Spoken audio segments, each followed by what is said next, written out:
L'after est de retour, l'after avec vous jusqu'à 23h avec François Manardo, avec Jonathan Bacardi. On va parler de l'OL puisque l'OL joue contre l'Ajax en ce moment même et à 10 minutes de la fin il y a 2-0 pour Lyon face à l'Ajax. Alors évidemment on va en parler pour parler de Lyon et aussi un peu pour parler de l'Ajax parce que l'Ajax c'est tout simplement le futur adversaire de Nice lors du 3e tour préliminaire de Ligue des Champions que l'on vivra en intégralité sur RMC. Ce sera mercredi prochain, le 25 juillet. C'est à guichet fermé du côté de Nice et on va parler déjà de Lyon avec Maxime, supporter lyonnais. Salut Maxime. Salut les gars. Alors, qu'est-ce que tu penses de ton équipe lyonnaise? Tiens, je vais juste donner pour nos amis lyonnais la compo. Tu vas me dire si je me trompe parce que j'ai pas vu le début du match pour être tout à fait honnête. Grange, Kaloulou, Dramé. Non, ça c'était le match de cet après-midi. Non, cet après-midi, oui, pardon. Non, là j'ai pas la bonne compo. Alors, tu l'as la compo là? Je peux te la faire de tête, c'était Lopez au case. À gauche, on a commencé avec Marsal. Défense centrale, c'était donc Marcelo, Diakabi. À droite, Kenny Tété. Derrière, c'est un 4-2-3. On joue avec Touzard, Darder en sentinelle. Devant Fekir et Amine Gouiri en pointe. Cornet à droite et à gauche Maxwell. Memphis, pas Maxwell. Maxwell, c'est Paris Saint-Germain. Memphis, ouais. Et donc l'OL mène 2-0. Qu'est-ce que tu peux dire de Lyon dans ce match?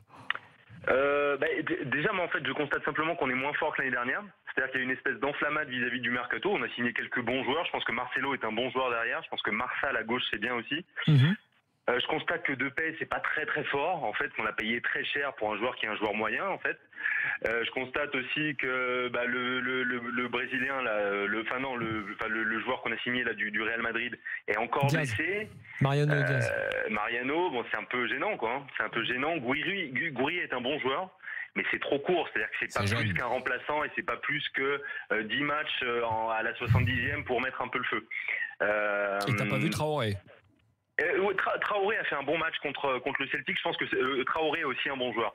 Mais si je prends simplement la liste des joueurs qui sont partis, la liste des joueurs qui nous rejoignent, je suis pas sûr qu'on soit plus fort que l'année dernière. J'ai même plutôt l'impression qu'on s'est affaibli.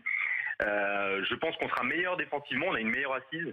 Par contre, il va vraiment falloir qu'on trouve un équilibre. Je pense que la saison va beaucoup dépendre de Fekir, savoir s'il a envie d'être un bon joueur ou pas, et de savoir si Grenier a envie de rejouer au football ou pas. Je pense que c'est deux joueurs qui sont des bons joueurs. Je pense que ça sera vraiment le facteur qui fera qu'on fera une bonne saison ou pas.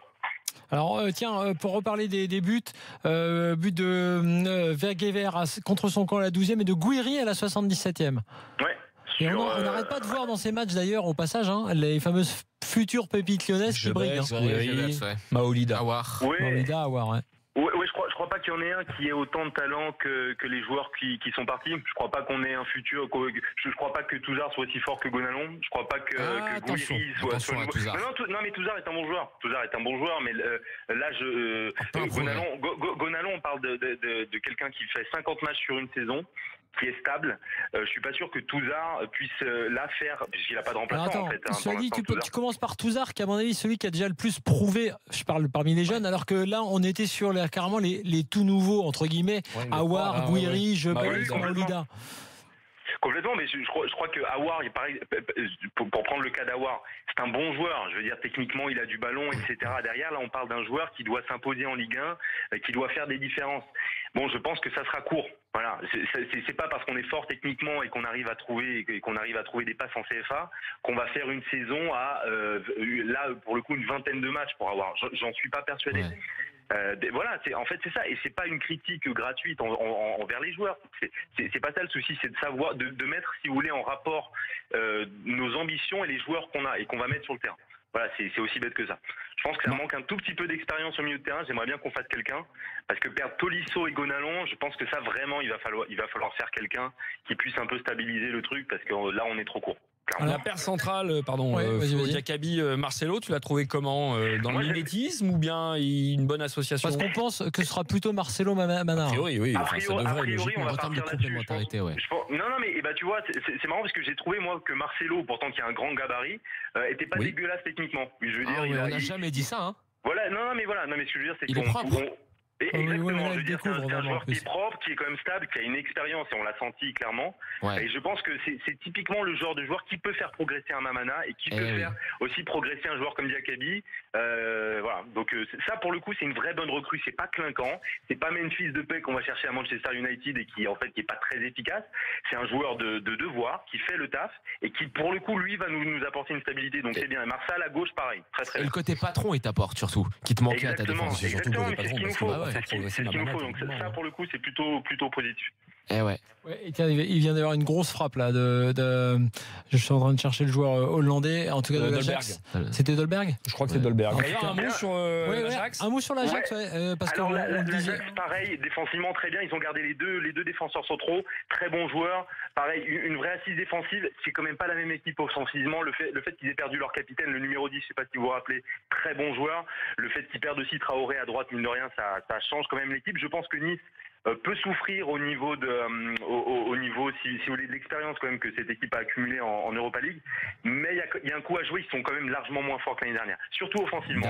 Offensivement, le petit Younes, non, tu l'as pas vu peut-être un peu meilleur que la saison passée avec son expérience notamment avec la Mannschaft à la Coupe des Confédérations? Younes, moi, il fait pas mal de différences techniquement. C'est un joueur qui prend un petit peu les espaces. Je trouve qu'en termes d'efficacité. Mais c'est une classe bidon. Goldberg, le fils Kluivert et Younes, ils sont pas terminés jeunes. Il y a Ziyech toujours. Dolberg, c'est très très bien. Ziyech aussi. Enfin, je sais pas si ce soir il a été bon. C'est des très bons joueurs. Et tiens, pour revenir côté lyonnais, Jebels qui a impressionné récemment, a fait une entrée tonitruante encore ce soir apparemment. Ouais, c'est lui qui fait la passe décisive sur Gouiri, pratiquement premier ballon, de bon décalage sur la droite, il passe en retrait sur Gouiri. Non, c'est bien, c'est pas mal. Mais pareil, c'est jeune, donc il faut laisser le temps. Toute mon interrogation par rapport à l'OL, c'est quid de Nabil Fekir? Comment est-ce qu'il va s'adapter? Comment est-ce qu'il va vouloir s'adapter à ce rôle-là? Mais écoute, là, de voir Lyon évoluer en 4-2-3-1, pour moi, c'est assez positif quand même. La place de Fekir, elle va être quoi dans ce 4-2-3-1? Il est derrière l'attaquant. Derrière l'attaquant, c'est son meilleur poste. Et il joue dans l'axe. Il joue dans l'axe. Les difficultés qu'il a éprouvées depuis son retour de blessure, et ça, on en avait parlé avec Bruno Genesio dans l'after l'été dernier, c'est un problème de système. Genesio est parti avec ce 4-3-3, il a avec pas mal de réussi à accrocher le podium sur ces 6 derniers mois, la saison dans laquelle il est intronisé, mais je pense que ça ne convient pas à Fekir, et que là, dans ce système-là, ça correspondait mieux à Ghezal surtout. Oui, ça permettait de mettre Tolisso en vrai box-to-box, ça permettait de stabiliser Gonalon en vrai numéro 6. Donc ça, c'est des priorités qui ont été faites. C'est-à-dire qu'on a considéré qu'en fait, il fallait mieux mettre en valeur le duo Gonalon-Tolisso et Ghezal sur le côté plutôt que Fekir. C'est un choix. Alors que là, dans ce système-là, je pense que là, il n'a plus aucune excuse. C'est du moins ce que je dirais. Oui, complètement. Maxime, merci d'avoir été avec nous. Maxime. Ciao, Maxime. Sacha nous appelle également pour nous parler de ce match entre Lyon et l'Ajax. Non, si, Sacha est là. Sacha, il nous appelle. Bonsoir messieurs, bonsoir. Il est là, Sacha. Des pommes, des poires et des Scooby-Doo. T'as un double appel, Sacha, peut-être? Non, pas du tout. Bon, ça marche. Pas du tout. Non, je vous entends bien. Très bien. 2-0, on rappelle d'ailleurs, puisqu'on suit la fin du match, on est à 1 minute de la fin. 2-0 pour Lyon face à l'Ajax. Tiens, on va commencer par l'inverse. Qu'est-ce que tu as pensé de l'Ajax? Qu'est-ce que tu dirais aux Niçois sur cette équipe? C'est une équipe qui est pour moi solide défensivement. Comme le disait l'auditeur auparavant, je pense qu'ils ont su garder leur défense centrale, donc c'était leur point fort contre nous l'année dernière. Après ils ont la perte de Bertrand Traoré, mais je pense que dans l'idée ça reste quand même une équipe assez tranchante, qui est vraiment organisée défensivement mais aussi offensivement dans les contre-attaques. Donc je pense que les Niçois vont souffrir. Ils ont un coup à faire comme nous on a tenté l'année dernière. Après c'est à voir, parce que c'est une équipe qui est vraiment séduisante à voir jouer en tout cas. Alors sur Lyon maintenant, et sur ce qu'on a dit tout à l'heure, déjà commençons par l'arrière. Bon, il y a Lopez dans les buts, il n'y a pas grand chose à en dire, à moins qu'il ait fait quelque chose de particulier. Non. Là vous avez un bon gardien. La charnière, cette charnière là, Diakaby, Marcelo. Je pense que Marcelo déjà prouve ce soir, mis à part sur la première action où il fait une petite boulette, c'est normal, c'est le temps de se mettre dedans.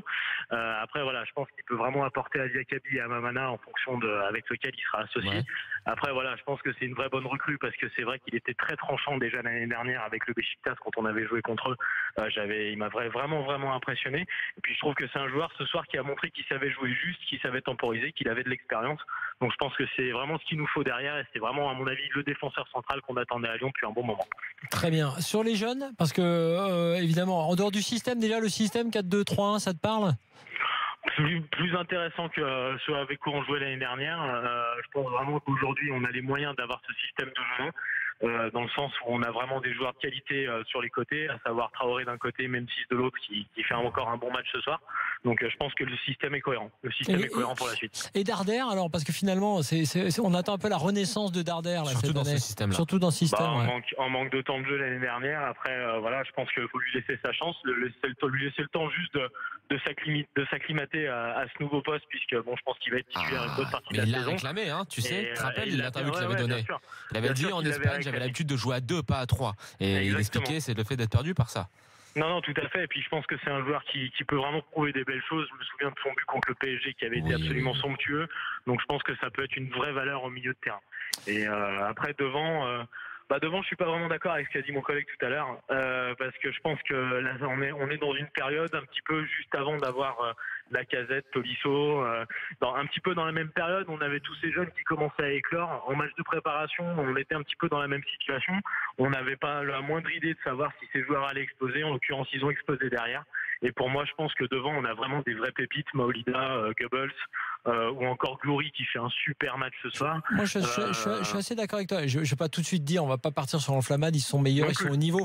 Mais je suis d'accord avec toi. Je pense que je serais un peu plus enthousiaste pour le coup que ton collègue supporter, parce que Aouar, c'est très fort.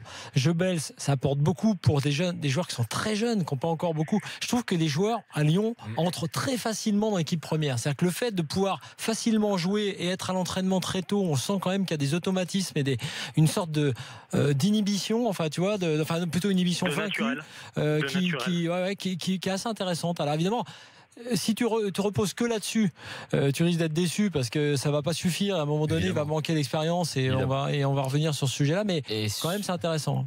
Le problème, c'est que j'en ferai un avis tranché demain. Très bien. Et le problème, c'est que j'ai l'impression que c'est la solution de facilité pour Genesio, s'appuyer sur les jeunes du centre. Oui, enfin, la solution de facilité. La solution de facilité. Sur des gamins. Attends, aussi une obligation. À partir du moment où tu lui dis pour l'instant on recrute plus rien, lui fait rentrer, il fait monter les jeunes. Du matos là.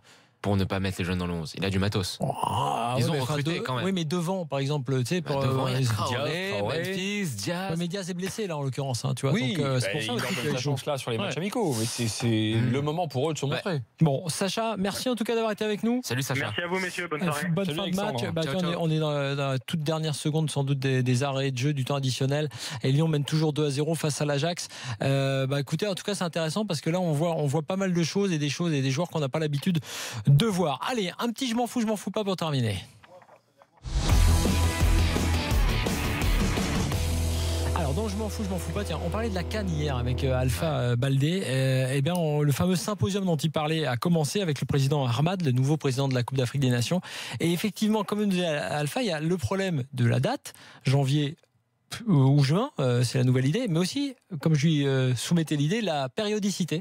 C'est-à-dire, est-ce qu'il faut la laisser tous les 2 ans, ou la mettre tous les 4 ans, ou même est envisagée tous les 3 ans. Donc, en tout cas, toutes ces questions-là seront, ces enjeux-là seront débattus dans le fameux symposium. Une année de Coupe du Monde s'il passe à 4 ans. Non, ça c'est sûr. Les 55 associations sont présentes, ainsi que de grands joueurs, je le dis comme ça pour le plaisir, des noms Bell, Madjer, Okocha, Boma, et des présidents de clubs majeurs. Boma qui a fait la le président de la FIFA, comme l'avait dit Alpha, effectivement, de Gianni Infantino, devrait se rendre sur place. Bref, à voir ce que va donner ce symposium. On parlait de la DNCG tout à l'heure. Je vous l'ai dit aussi, Bastia joue sa dernière carte devant le CNOSF. Et du côté de Bastia, on essaie de réunir. Alors, il y a des entrepreneurs locaux qui se sont réunis. Il y a les supporters qui lancent un financement participatif. Tout le monde essaie évidemment de trouver au moins, je crois, 4 à 5 millions d'euros qui seraient nécessaires pour peut-être pouvoir sauver le club. Un tour de table, je vous l'ai dit, a été lancé. Et Bastia a donc sollicité hier le CNOSF qui est un peu sa dernière carte. Mais ça va être compliqué. Florian Thauvin, puisqu'on parlait de Marseille, a été ménagé, mais Marseille a gagné 2-1. On a vu le match avec un doublé de NJ, je vous l'ai dit tout à l'heure. Et Romelu Lukaku, de son côté, a mis son premier but avec Manchester United face au Real Salt Lake. Évidemment, c'est les fameuses tournées américaines un match dans la capitale de l'Utah. Victoire 2-1 et donc but de Lukaku. Pour l'instant, tout se passe bien pour Lyon. On rappelle qu'ils ont déboursé Manchester 85 millions d'euros. Pierre-Emerick Aubameyang, on en a également parlé dans l'affaire tout à l'heure. Il a puni l'AC Milan en amical. Le club italien s'est incliné 3-1 face à Dortmund. Un but de Nouri Sahin. Et puis 5 minutes plus tard, Aubameyang a marqué sur penalty. Puis après, il a marqué à nouveau. Et c'est Carlos Bacca d'ailleurs qui a sauvé l'honneur pour le Milan AC. Et puis info importante, le président de la Fédé espagnole de foot, Angel Maria Villar, a été arrêté, mis en examen, placé en garde à vue, c'est pas pareil. plus précisément, c'est pas du tout pareil, et il a été arrêté. Il est soupçonné, c'est dans le cadre d'une opération anticorruption ordonnée par la Haute Cour. Il est soupçonné notamment d'avoir profité de sa fonction pour commettre des abus de confiance et des détournements au détriment de la fédération. Sur le foot, vous savez quel est le point commun entre Villar et Cruyff? Non. C'est Villar qui jouait à l'Atlético Bilbao et qui s'était fait humilier par Cruyff pendant quasiment tout le match. Au moment où Cruyff tire un corner, il se rend au corner, il lui met un pain dans la gueule et puis il sort parce qu'il sait que ça va être un rouge, ce qui était un peu rare dans les années 70. Il est allé voir, il l'a séché Cruyff. Très bien. Eh ben, c'est sur cette dernière phrase qu'on va se quitter. Pas de quiz, donc une anecdote. Pas de quiz. Et demain, les avis tranchés. On part comme en 40 avec François, avec Jonathan. À demain, Jonathan. François, merci. Ciao. À demain, à vous tous, auditeurs et téléspectateurs de l'After. On se retrouve demain à 21h.